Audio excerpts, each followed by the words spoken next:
Good morning, everybody, and welcome to today's webinar. This is a Simply Rhino webinar brought to you along with our friends at TDM Solutions SLU. Hope everybody there can hear everything okay. If you want to give me a raised hand to let me know that you can hear, that would be great. And then we'll continue on. So while I'm waiting for people to do that, just to say that this webinar will be looking at Clayoo 2.0. And our presenter today is Xavier Marrodan, and Xavier is the Clayoo CAD Manager at TDM Solutions SLU. If you've got any questions regarding anything you see today during the webinar, then please type these in and send them over in the question box. We'll try and answer as many as we can as we go along. If we've got lots, then we'll do a separate Q&A at the end, live, and hopefully we'll get through everything that way. We're recording today's webinar, so it can be viewed again, and we'll be sharing that on the Simply Rhino website. So I'm going to hand over now to Xavier for the presentation. So Xavier, over to you, please. Thank you. Hi, good morning, everyone.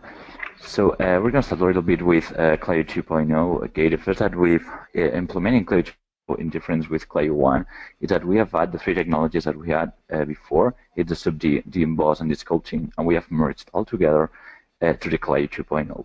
Okay, and in here you can see the toolbar of the Clayoo 2.0, where we have the different toolbars inside, the primitives, the creation, okay, the edition, also selection, and different options that we can set for mesh resolution, colors of the hovers, and faces selected, and that stuff, and also the help. Okay, and just we can change between the three tabs to call the comments that we want. Okay, so we're gonna start with a model of Subdi. Okay, we're trying to create a Viking helmet. So to start with that, we're gonna create, for example, in this case, it's an ellipse. Okay. When I create the ellipse, it shows a panel that we can change the radius and divisions also. Okay, I won't change anything, so I'm going to validate. We have always to validate all our comments. I'm going to change the display mode to shaded right now. And the first I'm going to show you before start modeling, it's the hotkeys. For me, it's the best improvement that we have here in Clayoo 2.0. It's a small icon on the viewport. Okay, this H with rounded corners in here. So when we click on it, it's going to allow us to run all comments or most of the comments with our keyboard. Okay, so from this point, we can just change the gamble mode, the selection mode, okay, and also run different comments like divide or whatever that we want. It's on this list, hotkey settings.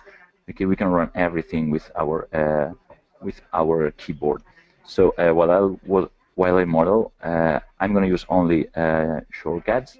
Okay, most of them. So I'm gonna try to tell you what's the shortcut I'm using. Just you can follow my presentation better. Okay, so now I have the face selection. I can click on 2 on my keyboard to change the faces. Okay, or 3 again to face selection. So I'm gonna get rid of half of my surface. I'm gonna click on 4 for object selection. I'm gonna click on it, and as I want to rotate, I'm gonna click E on my keyboard. Okay, to change my gamble mode that we can change with WER. Okay, and now I'm going to rotate it 90 degrees, so I'm going to click Shift. Okay, now I'm going to center, so I'm going to run the command, go to center of Rhino. Okay, and from this point, I'm going to create the base of the helmet. So maybe I can select some of those faces. Okay, and I'm going to click Shift G, okay, to grow my selection. I'm going to click R for scaling, and I'm going to scale a little bit in a 3D scale, maybe not that much. Okay, something like this, and I'm going to move it, clicking W, and I'm going to put it a little bit up. Okay, something like this seems perfect. Okay, now with the tabulation, I can toggle between the smooth and the basic view of the model. Okay, I really love to model with basic view. For me, it's clearer, so that only depends on the people. So now I'm going to select this for face. I'm going to create an inset. So I'm going to click on I on my keyboard. I'm going to adjust the distance of my inset, okay, something like this, and I'm going to validate. Okay, what I'm going to do now is select different points that we have here, those 2 points, and I'm going to scale it. I'm going to click on R. I'm going to scale it a little bit, and same with those on the top. something like that. I'm gonna click W again, okay, to move it. I'm gonna move it uh, here, perfect, and I'm gonna move it here.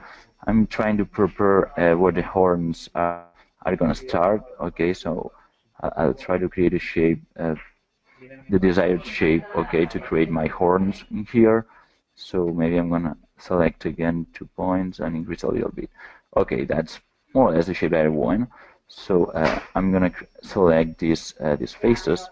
I'm gonna click on W to move, and before starting extruding, I'm gonna create another inset, okay, to increase the resolution on this point.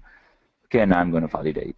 So in here, instead of executing X to call the common extrusions, we have had this other improvement in Clayoo 2.0.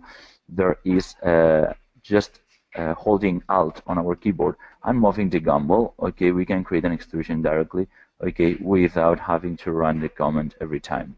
Okay, so this is kind of a powerful tool that's gonna help us to create extrusions so fast. Okay, and at this point we're gonna create an inset again, something like this, perfect. And now I'm gonna create an extrusion inside, so hold Alt on my keyboard, another extrusion inside. I'm gonna do another inset right here, something like that, perfect. Okay, and from here I'm gonna start creating the horn. Okay, so I'm gonna create different extrusions. Okay, one to this point, I'm gonna create another extrusion, and in this point I'm gonna rotate it a little bit. Okay, I'm gonna move it. Perfect. I'm gonna create another extrusion to the top. Okay, perfect. I'm gonna move it a little bit and rotating it. Okay, perfect. Something like this. Okay, I'm reduce. I'm gonna click R to activate the gumball mode. I'm gonna move it a little bit. I'm turning the gumball, the move gumball mode again. Okay, now I'm gonna create another extrusion. Extrusions are so important in 2D modeling because they allow us to create almost everything here. Okay, maybe I'm gonna change a little bit the shape. Okay, something like that. And finally, the last one, it's gonna be something like this. Okay, so I can say that this is the horn and it's finished. So I'm gonna turn on the subdivision, and now I can change a little bit. For example, I'm gonna click on D for divide and add a new subdivision here on this extrusion that we had before the horn. Okay, and see if the result's better or not, or is the desired one. Okay, if we do like it, we can say, okay, that's perfect. So here we have the horn. So now we're going to create kind of extrusion horizontally and vertically around our helmet. And to do that, first of all, I'm going to select 2, number 2 for edge selection mode. Now L for loop selection, and now I'm going to click on S on my keyboard for split sides. Okay, then it's going to create 2 loops at the same distance than the one that I had selected before. So I'm going to create this geometry here. Okay, now I'm going to divide again and create a loop on the bottom. Okay, something like this. Perfect. And what I'm going to do now is I'm going to click 3 to select faces. I'm going to select these 2 faces, and I'm going to try to select the U and the V direction of my faces, okay, to select the all directions that I have. Okay, and from here I'm going to run now X, okay, to run the extrude command. And now here we have different options, different the ones that we have in the first version. The one that we need right here is the binormal, because we want to move every face that we have selected on his normal direction. Okay, we can also use normal, use the one-by-one option, or use a curve. But in this case, we need to use this binormal, okay, to detect the all normal directions and create this extrusion. Okay, so at this point I'm going to validate and create this extrusion. And from this point, we can see the symmetry. Okay, we don't have it in the previous version, so it's a nice improvement at this point. So we don't have to redo again our horn or anything. So I just can get rid of everything that I have here. Okay, and select my half helmet. Okay, go to the third tab and click on symmetry. Okay, when I click on symmetry, it appears here on the bottom right, this little panel. So in here, the first I have to choose is the axis where I want the symmetry on. So in this case, it's the X symmetry. Okay, so it directly creates the symmetry on my model. Okay, for sure I can merge it to create just one object. Okay, and now any change that I have in one side, okay, it's going to be displayed exactly on the other one. So now I'm gonna click G for divide, okay, and I'm gonna improve a little bit the resolution of our mesh that we have here. So some subdivisions in here, also in here, and maybe the last one here. Perfect. So in smooth mode, I can see the object something like this. Okay, if I merge the object, I'm gonna get rid of this loop of naked edge on the middle. So here I have my Viking helmet more or less finished. Okay, so when I validate my symmetry, here I have just one piece, one object. Okay, that's my Viking helmet. Just in case I'm gonna save that. Okay, on my desktop, Viking helmet. Okay, so here we have our Sub-D model finished. Okay, just write your questions for for later if you have anyone. Okay, so at this point, I think we're going to jump to the sculpting. So we're going to use this same model that we have in Sub-D, and we're going to sculpt it a little bit. Okay, so now I'm going to turn off Clayoo, so clicking on Edition. And here I have a mesh. This is a regular mesh. Okay, it's also a Clayoo object because we can edit it with Clayoo, but it's a regular mesh. Okay, so at this point we can just click on the Viking helmet, go to the sculpting tab. Okay, and click on the sculpting button. So it's gonna display the same model with a different material in here. And as you can see, we have different control points that we can move here with our brush. Okay. So on the right panel, it's the sculpting panel. We have different options that we can turn on, turn off, or change. The most important information is the number of vertex and faces that we have in here. So it's 7,000 more or less. It's not enough, okay, for sculpting and get a better result. So to do that, we're gonna just click on subdivision, okay, to divide every face by 4. So I'm going to click 2 times on subdivide, and now we have over 100,000. That's the desired recount of vertex and faces to start sculpting. Okay, so I'm going to try to make this smooth and well, this smooth helmet a little bit more real. Okay, so I'm gonna add some noise, okay, and some imperfection to this model. Okay, before start brushing, here on the bottom we have 2 options. The first one is symmetry. So when I click on it, I can activate the symmetry axis in here. Okay, so when I brush on one side, it's gonna be displayed exactly like a mirror on the other one. And we have also the option of negative. It's called negative. It's a turn on and turn off the direction of our brushes. Okay, so instead of creating extrusions with our brushes, it's going to create holes. Okay, so we're going to change the direction of our brush. Okay, so first of all, for example, we're going to add some detailing here. So we can also change the radius and intensity of our brushes. So now I have the default brush, and I'm going to try to add, I'm going to reduce the radius. Okay, some details in here, okay, some rounded details to make it a little bit more real. Okay, it's not this perfect shape, so make it a little bit more like a helmet just after fighting on a battle or something like that. Okay, so I'm gonna add some imperfections here, okay, on the central part. Now I'm going to use the command flatten, for example. Okay, I'm going to click on it. I'm going to increase the radius and intensity. For sure, here in Sculpting, we can also run all the commands with hotkeys. As you can see here on the Toblerone viewport, we have the same icon, this H with rounded corners, that we can activate or deactivate, and we can also run all the commands of Sculpting with our keyboard. Okay, so we can keep with the same workflow in both designs, so in subdivision or in here. I'm going to use intensity a bit more on the radius. So I'm going to try to flatten this surface in here. Okay, also a little bit in here. Okay, maybe here also, like if the helmet was punched by some enemies or by someone. Okay, okay, something like that. It seems okay. What I'm going to do now is going to add some details here on the base of the horn. So I'm going to use the inflate, for example, to reduce intensity and radius. Okay, to paint some kind of extrusion here on the base of my horn. Okay, something like that. Perfect. Just some details to improve our shape at this point. Okay, and now I'm gonna add some details on the horn. So I'm gonna actually go on increase, and I'm gonna increase intensity and reduce a lot the radius. Okay, so I just want maybe increase a little bit more.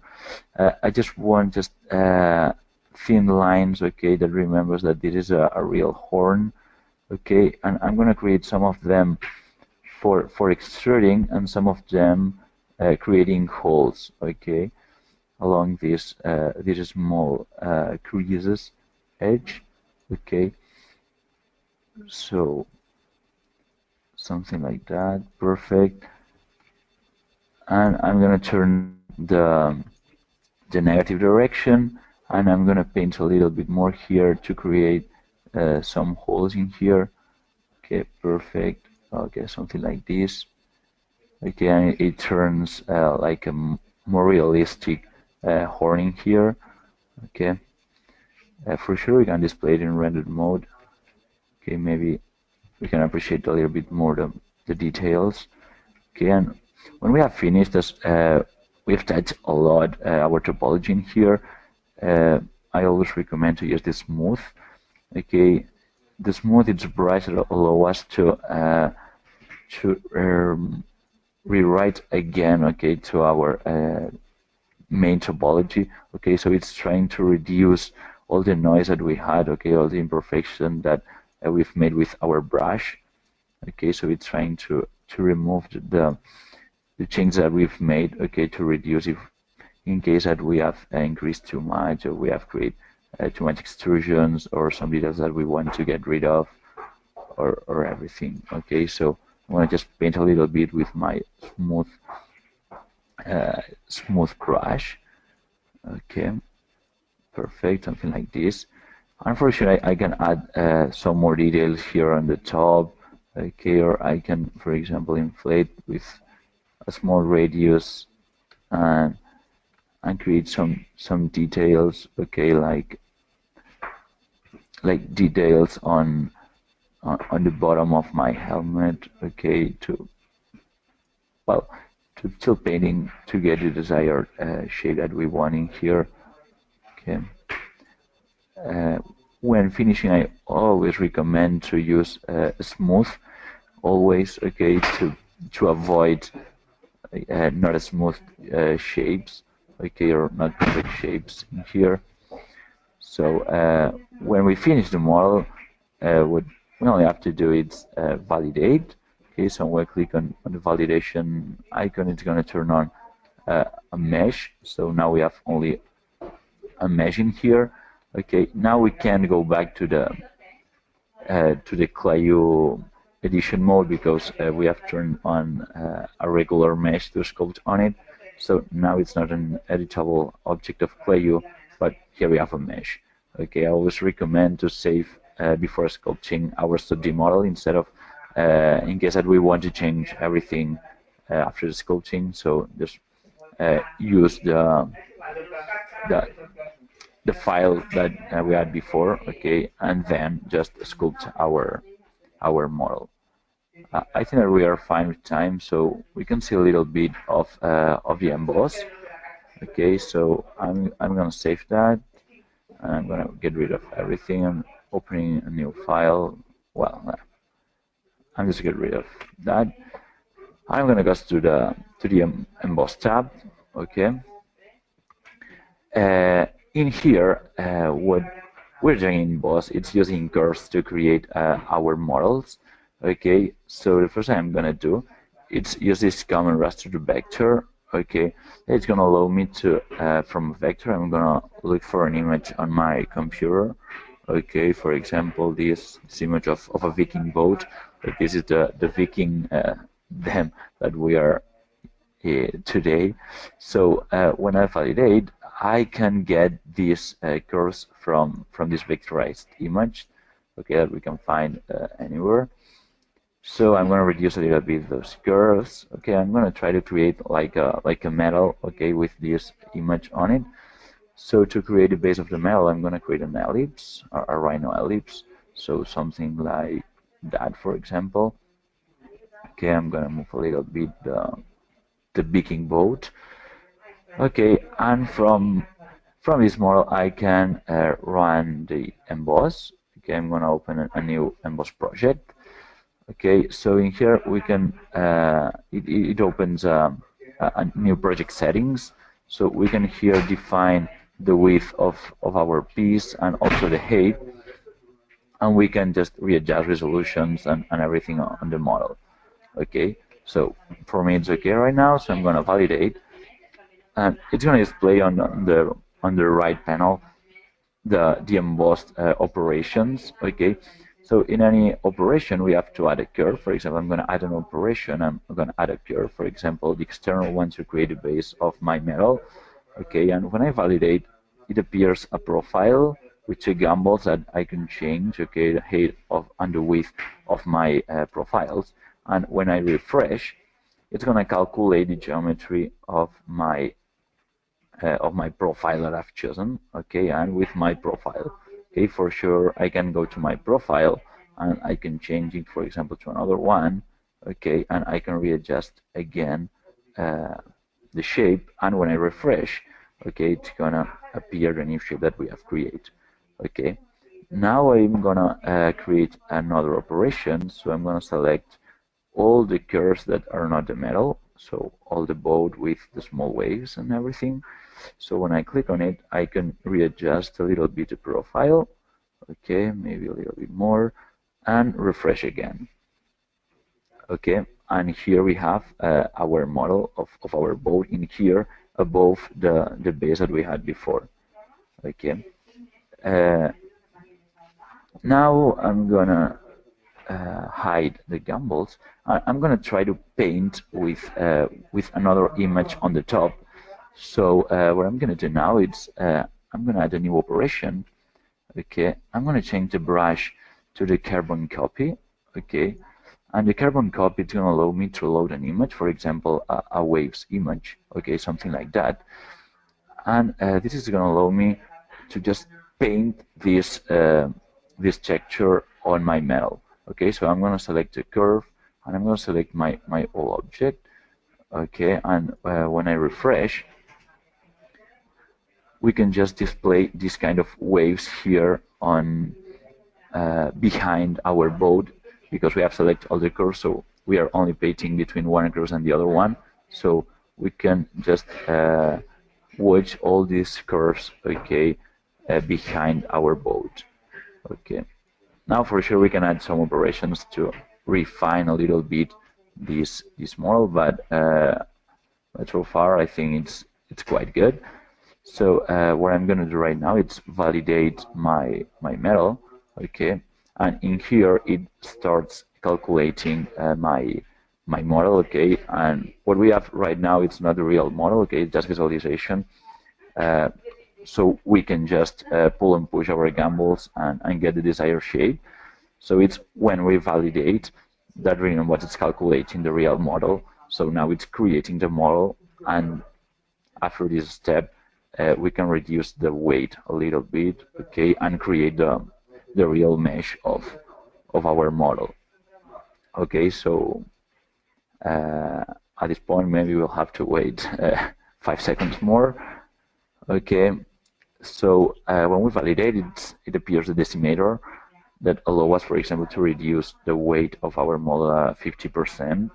Okay, so it calculates a 50% weight reduction here. Okay, and when it calculated, we can just validate. Okay, and now it creates the mesh of our model. Okay, and when this step's finished, it's gonna just load this mesh on our document, so on our viewport, Okay, and here we have uh, our embossed metal, or whatever do we want to call this amazing piece. Okay, and from here for sure we can just run sculpting, because here we have a mesh and sculpting is working with meshes, so we can just work with this model a little bit more. So far I think that's a little bit more everything on Clayoo 2.0. Okay, overview of anything that's new, okay, and improvements and the new workflow that maybe we have to follow for this new version. Okay, or at least is the one that I recommend to follow. Okay, so if you have any questions, I'll let Stephanie I'm to here. I'm here. We do have a question. okay. Hello. We had a question Yeah, coming sure. quite near the beginning from Michael, Okay. and the question Mm-hmm. was, what about offsetting the surface to create a solid? That one came in quite Yeah. near the beginning. So Okay, that's a good question. So I'm gonna get rid of this mesh. So in the beginning we got this kind of model, okay, something like that. Okay, so we have a command called shell. Okay, I'm not gonna rotate it. So when we click on this model, we have a command in here. It's called shell. Okay, that it's gonna create extrusion on our model. So with a gamma, we can define if we want external or an internal extrusion. Okay, so we can validate. Okay, and it turns this this thickness on our model. Okay, and here for sure we can add some subdivisions to increase the resolution. Okay, and get a shape like this. Okay, for our helmet. Yeah, I jump on this step because of the time, but this is how we can solve it. I okay, don't know if it answers the question or not. I think so. I think I can turn Michael's. Michael, I'm going to turn your. I'm going to turn your sound on to see if you can. Hello, Michael. Are you there? Oh, yes. Hello, Steph. You're Yes, thank you live. very much. Yeah, thank you very much for the answer. That was a very neat demonstration. When offsetting the surface of a more complex object like the Viking helmet you created, does the surface, the offset surface, is it the same thickness all the way through? Is it a watertight surface? It's the same thickness all the way through. So as we have created the horns before creating the shell, so I don't recommend this workflow. So we had to create before, so first the shell and then the horns. Okay, in case I create the horns and then the shell, I recommend to create it a little bit more manually. Okay, so selecting the face that we want, okay, to create the shell on, so maybe not on the horns or not on the extrusions of the horns, so I only on the see. base Yeah. of only on the base. Okay, so just extract those faces, okay, and then join it with a bridge or adding faces. Okay, Okay. Yeah, that's what I I get would that. recommend. Yes. Okay. Thank you very much indeed. You're Excellent. welcome. Thanks, Michael. Pleasure. Thank you. Thank you. Great demonstration. What I'd really like to see is Clayoo developed for the Rhino for Mac, but I know that's not coming anytime soon at the moment. So, maybe I'll have to go back to using Windows. Yeah. Maybe we'll have to. Yes, when we have access of all the code of Rhino for Mac, will try to rewrite everything. Okay, to make how it works for Mac also. Okay, so Fantastic. I can't yes, wait. yeah, we Excellent. neither. Thank you very much, Xavier. Thanks very Neither, much, Xavier. neither can we. Brilliant. Thanks, Michael. Bye. Thank you. Bye. Okay. We haven't got any other questions at the moment. But if anyone has got any more following this, then we have a question just coming. So a question from Joe, and the question is there a join command so you can join two shapes into one? Yes, we call it merge. Okay, so well, we have different ways to merge commands. Okay, one is, for example, if we have two different we have two different objects. Okay, so I have one sphere, one cube in here, and one cube in here. Okay, we can make them the same object. Okay, so I can click on both of them and merge that. Okay, it's that small icon, and now this is one full piece. Okay, there and another one that's, for example, to have my sphere. Okay, and have a half sphere in here. Okay, and creating the symmetry. Okay, of my sphere. Okay, symmetry on the x-axis. Okay, when I validate in here, I have just one piece, but indeed it's not the same piece. Okay, it's because we have a loop of naked edge on the middle. Okay, so in this case, we have different options. We can select all the naked edges. Okay, and match them. Okay, and they're gonna turn the same object at this point. Okay, I don't know if was for for joining faces, or for joining full objects, or for joining two halves of object with naked loops on the middle. But I don't know if that answers the questions accurately. Joe, I think, was the... It was from Joe, yeah.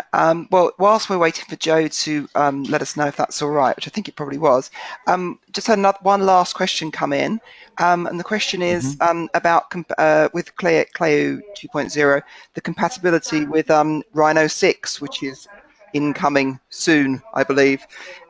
So I guess the question is the compatibility going to be there for Rhino 6? Yeah, for sure it's gonna be there, because we have to. So we are a Rhino plugin, so if Rhino update his version, so we also have to. Okay, in the moment that we have access to the new code and to the new functionality of Rhino 6, so we're gonna readapt Clayoo at the same time than with Mac version. Okay, Excellent. so when Rhino gives us access to his codes and his new functionalities, we are gonna rewrite again to, for sure, be compatible with Rhino 6. Totally. Excellent. Brilliant. Thank you. Thanks for confirming that. Okay, You're welcome. well, I think we're there. I don't think we've got any more questions at the moment, but if anyone's got any more following on from this, then of course drop me a line, and either we'll get back to you, or Xavier can, and yeah, we'll make sure that you get them answered. So yeah, just me now to say thank you very much. Thank you to everyone for joining us. Thank you for your questions, and of course, biggest thank you to you, Xavier, for a great presentation.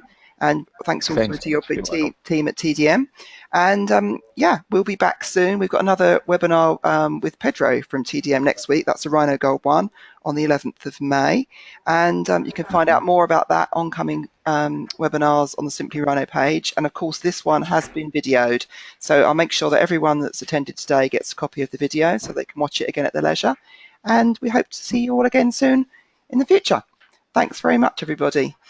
And bye-bye. Bye-bye. Thanks so much.